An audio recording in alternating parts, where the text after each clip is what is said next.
What looks like a simple container move is actually where companies lose the most money.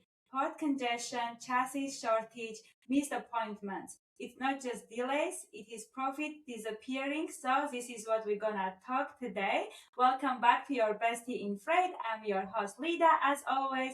And today's bestie is specializing in drayage. We all know that what happens at the port doesn't stay at the port. It impacts your entire operation. So I have a special guest, Armenak Shahbazian.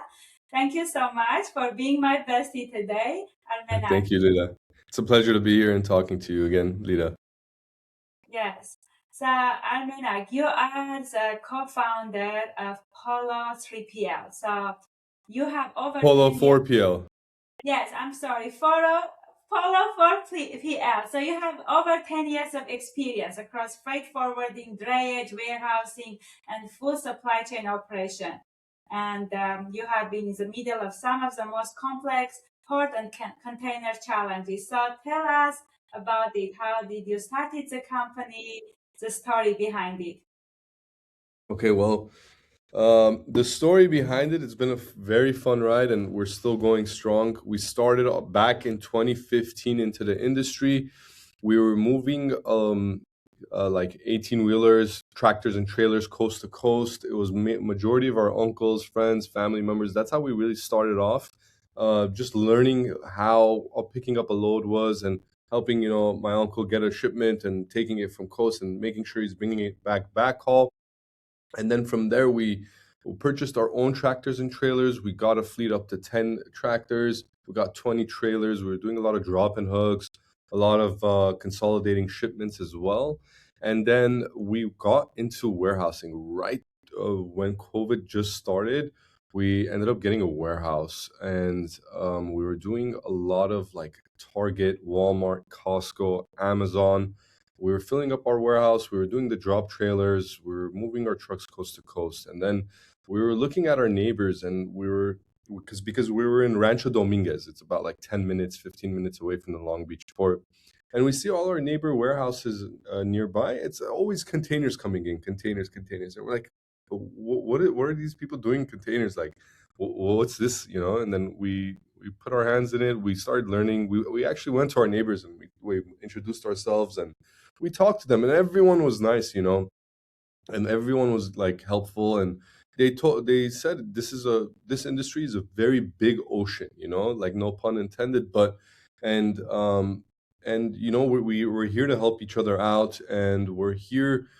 We don't sit there and we try to like backstab at each other, and that meant a lot to me because in the trucking and the brokering game, and when you're trying to move your trucks, a lot of brokers would like turn around, try to cut the rates as a carrier company, and just try to save $100. And you do everything for them. You stay up late on the weekends. You make sure the truck is there, getting to the delivery appointments, small things like that. But then the brokers would just look at the profit margins, But then when we were with these warehouses and we were talking to them, they're like, it's just there's so much love to go around. There's no reason to hurt each other, and that meant a lot to me. And then they taught, like, we looked at the containers. We started learning how to do appointments. We got set up with the ports. We started getting our own chassis. We had our own yard. We started flipping these containers. And then whenever we had a lot of capacity, we were sharing it with our neighbors. Our neighbors would reach out to us, try to get our capacity for our warehouse. So it was just an amazing experience and learning experience for us. And then we're like, you know what? We were getting customers not just asking for Long Beach, they were also asking for other ports like Houston, Texas, Florida, Newark, New Jersey, New York, Chicago, Oakland. And we're like, man, like we gotta get out there. We can't deny business, that's in our nature. And then we started branching out. We started connecting with other warehouses, and then we realized, okay, you know what? We're brokering now. Let's get an authority and see where we could take this. And then we started brokering, contracting all the major ports, and we ended up selling all our assets, moving back hometown over here in Glendale, California, and we're a full 4PL freight broker, and we just recently got our NVOCC international license. So now we're learning more about ocean and air cargo. So we're trying to do the supply chain A to Z, So it's been a fun ride. Yeah, I have a lot of people who want to do ocean, and I'm not touching it. So I now know who I should recommend. That's amazing. I'm Congratulations. still learning. I'll help you the most I can, but you know, if I can't do it, I'll definitely reach out to someone, like introduce you that someone will help you. You know. That's amazing. So, Armena, most people think once a container hits a port, the hard part is over. But from what you have seen, where does that thinking go wrong? Okay. Can you rephrase that question, please? Yeah, Ask me so one more time. yeah, so container when hits the port, right? It doesn't mean that the supply chain is over and the hard part is over. And a lot of people, that's how they think that it's over, but it's wrong thinking. Can you please explain us the correct way of thinking? Right. So a lot of importers that bring in their commodities to the country, they deal with a freight forwarder or customs broker. There's a fine line between international and domestic.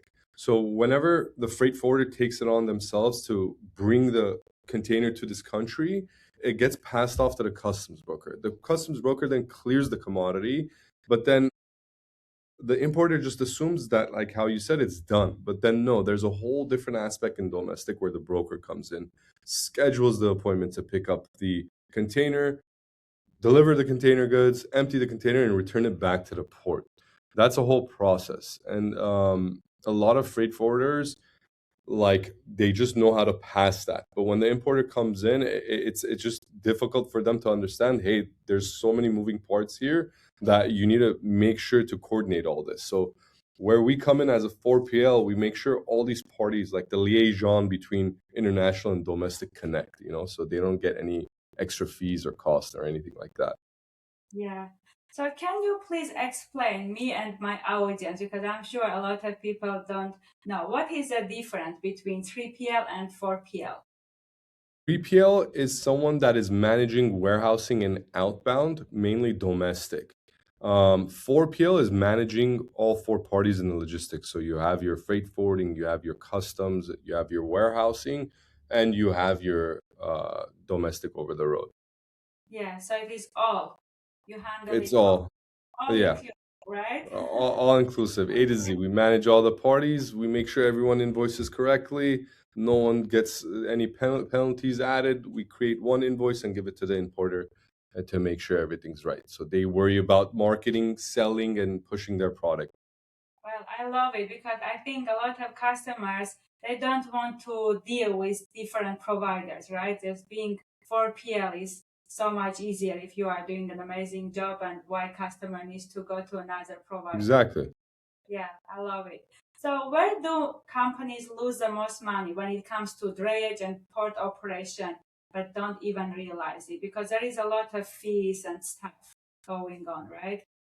Exactly, and it was your first question that actually nails this question. It's the disconnect between the international and domestic parties. It's like like, because there is a delay in communication, that's where the fees rack up. So by the time the freight forwarder passes to the customs broker, they need to make sure they need to clear the commodity before the drayage carrier can make an appointment to pick up the container. So whenever these delays happen in communication, the fees start racking up because the steamship line charges to park their container, the chassis company charge for having the container on the chassis, and then FMC 18 with the whole international thing. If you delay some things, if you don't get your ISF filed in time, you need to get an annual bond. You can't just get a single entry. So there's just this little things, and there's detention all across the board, not just the trucking company, but also the steamship line as well. Yes, I know a lot of detentions on drayage part. But Everywhere. yeah, what is something you see over and over again, even from experienced importers or companies? Just fear, like one little thing that happens is whenever the freight forwarder passes off the container to clear with the customs broker, and then the arrival notice shows up at the importer's email, they fail to pay just that little fee, hence arrival notice, or get the telex release in, just to clear that creates all these delays, sometimes even weeks, you know. And then when that happens, you know what happens when your container is stuck at the port. The merge racks up fast. Well, Arminak, so when too many containers hit the port at once, right? Everything slows down. And I think that's what happened during COVID. And now maybe with this fuel pricing might happen again. Can you please break down what's actually happening behind the scene? What's happening is all these steamship lines are showing up at once. Everyone's trying to book reservations at the steamship line. There is a priority line happening, so of course there's people locking in contracts ahead of time. Some people like playing with the spot every month, every 30 days the rates change. So whenever you're not contracted and you're playing the spot market, everyone's in a rush, prices go up. By the time all these containers hit the port, there's something called port congestion. So these drayage carriers start adding that to their fees because why they're waiting in line for hours just to pick up the container and get it out. And then we have also the union workers working at the ports overtime. And I know they do their best to unload containers, but it's just when it comes physically getting these containers unloaded, it just gets backed up. So everyone gets a little stressed out and things tend to get backed up and fees start going up. That's just the nature of the beast. Yeah. So what should companies be doing differently before their freight even arrives at the port? Just making sure they like just a simple checklist of getting, hey, let me get my commercial invoice ready. Let me get my bill of lading ready. Let me get my packaging list ready. Make sure I know what steamship line I'm using. Don't jump around steamship lines. Keep your provider the same, just so they know how your containers are. Whenever you're bringing it into the country, CBB knows you're organized. You have all your documents ready. They don't pull you in into an X-ray. When that happens, your container is stuck into the CBP port exams, price transfer. So it's just having everything organized, talking to the right people that are proactive.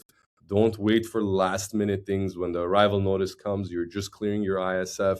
It's just everything right when before your container gets on the ship, make sure you have all your documents from your manufacturer. That's the Wow. best thing to say, and Yeah. just get everyone in the loop. If you're dealing with a customs broker, a freight forwarder, a drayage carrier, just put everyone in one communication thread and have all your documents ready and just get it going. Yeah, Be just staying proactive. organized and proactive and be prepared. This is Exactly. I think you have to create some book or training because there is nothing, I think, in the market that teaches drayage. So how someone that is interested to become a drayage provider or freight broker start? Like how we, learn about all of this. That's a great question. You could hit up your local 4PL company. No, I'm kidding. I'm trying to advertise. But how to learn drayage? It's getting with the manufacturer. So if like, are you asking as an importer how they want to learn drayage, or just a person being a drayage representative to help people clear their containers and bring it in? Yeah, being a drayage freight broker, I would say. Okay. The best piece is go to your local association. There is Harbor Trucking Association.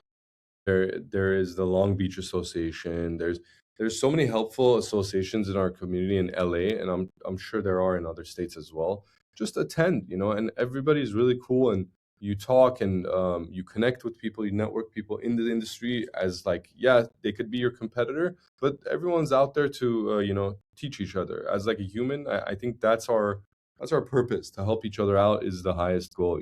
So I think don't be shy, don't be stuck in your office. Get out there, go to your associations, go to your chamber of commerce, and just try to learn the most you can in your industry, and that's how you'll learn. Yeah, I love it. Helping each other and networking. That's, Yeah, our definitely. values, right? Especially Yep. as Armenians. And I know you're very big on that, Lydia. When I first met you, you helped me out a lot with a few things, especially in marketing, and I appreciate that, and I will never forget that. Thank you, Armenia. So we are seeing more automations and artificial intelligence entering logistics. Do you see that improving drayage or port operation, or are we still far, far from that? No, I think we're there. I think we're around the corner, and there's very big automations happening right now behind the scene, especially these bigger brokers that are using it. And Yes. it's amazing what's happening. And just like how I said, it's like you have that checklist. People think like AI, like, oh my god, AI is gonna do everything and take me out of the job. No, it's basically teaching, looking at your task as your job. Like, like, let's say dry van, for example. I know you do flatbed step decks, and there's just a protocol in those steps. It's like you just break it down into groups, and then you can treat your one AI agent to do that one task, and then you get another one to do another task, another task, another task, and then you get an orchestrator to do all those fine tasks for you that you oversee. So I know that a lot of the big brokers are taking it on. Just simple tasks as submitting PODs and reviewing PODs and taking it back, and even just dispatching the truck drivers. It's all there, and it's exciting stuff for sure. We're very hands on with that.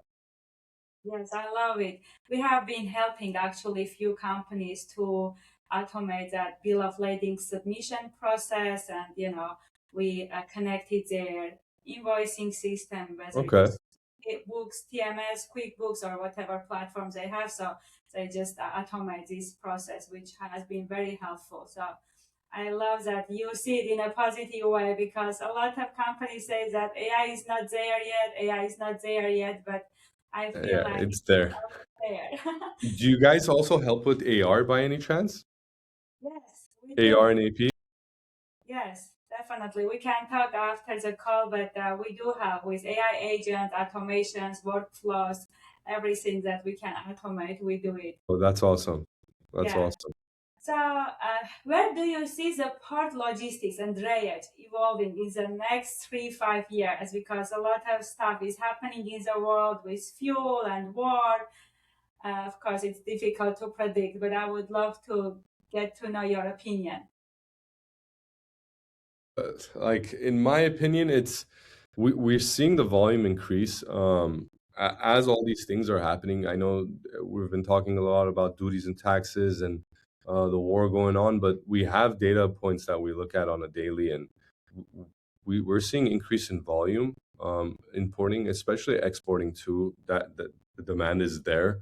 Uh, I think third and fourth quarter will really feel it, because the first quarter of this year was a very interesting quarter, because a lot of people were kind of idolizing like the regular importers that are already in the industry. They're like kind of holding back, but we were seeing a lot of new importers coming into the game, and they weren't minding the duties and taxes. And it's a very interesting play that's happening. With the whole war, and I'm not too much into that. It's above my pay grade for sure, but hopefully everything gets resolved and we could come with a negotiation and a resolution to that. And I think our industry will boom, because there's so much construction happening. There's so much energy, solar panel, transformers, all these AI automation chips, So it looks bright. The future definitely looks bright. Positivity, Yeah, because sometimes we just need to say it to make it happen, right? yeah, exactly. The opportunity is there. It's for sure there. It's just the trends you have to follow to know where to go and where to I look.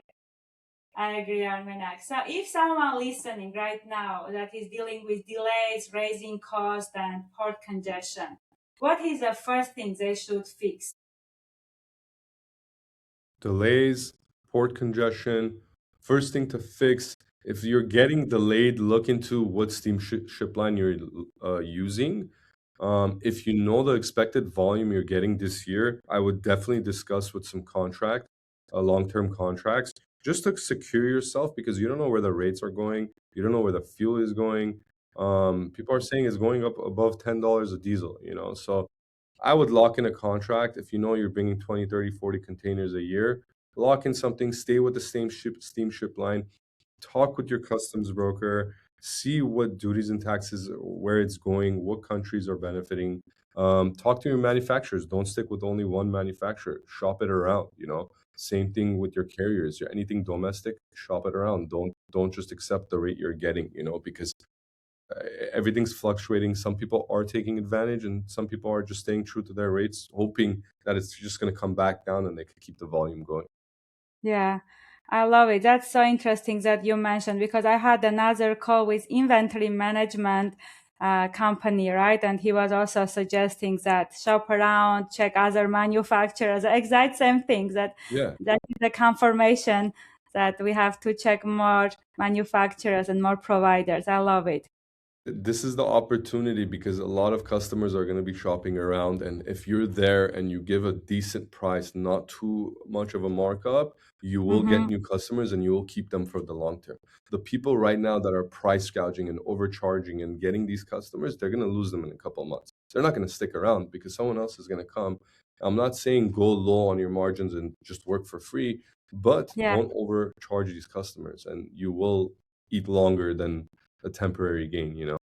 Yeah, I agree with you. I think this is one of the best times to get more new customers Yes, because customers are more open to check new providers. But at the same time, as you said, you have to provide good service and not overcharge them to keep them and build that long-lasting relationship. We are on the exactly. same page. Yeah. And don't Right? work for free, don't go too cheap because your time is valuable too. Of course. Well, on this note, I want to mention my sponsor digital permit book. If you are a carrier company, you already know how messy documents can get, permits, insurance, and driver info. Digital permit book keeps everything organized and instantly accessible, which means faster verification, less back and forth, and smoother operation overall. So, Armenak, if you have carrier companies with more than 10 trucks, please let them know about our amazing digital permit book. And 100%. Yeah. yes, and I have a rapid fire question, no overthinking. Are you Okay. ready? Well, let's do Biggest it. mistake in drayage? Biggest mistake in drayage? Yes. Booking the appointment last minute and not having a truck to go pick it up. Port congestion, temporary or the new normal? Temporary. Drayage planning, overrated or underrated? Underrated. And one metric every shipper should track? I have two metrics. Is that okay? Yes. uh, Two metrics then. Port optimizers that you could see how many containers are coming in a week online, and then the second one, diesel prices in the country. Oh, wow. Yes, that's for sure very important. Thank you so much. I know in English you want to be also called Greg. So which one you prefer, Armenak or Greg? Armenak is my grandfather's name, so I prefer Armenak, but I'm so nice and considerate that I made the name Greg, so just To whoever has make it trouble with easy. it, it's just easier for them. Oh, that's so funny you said that because my name is my grandma's name.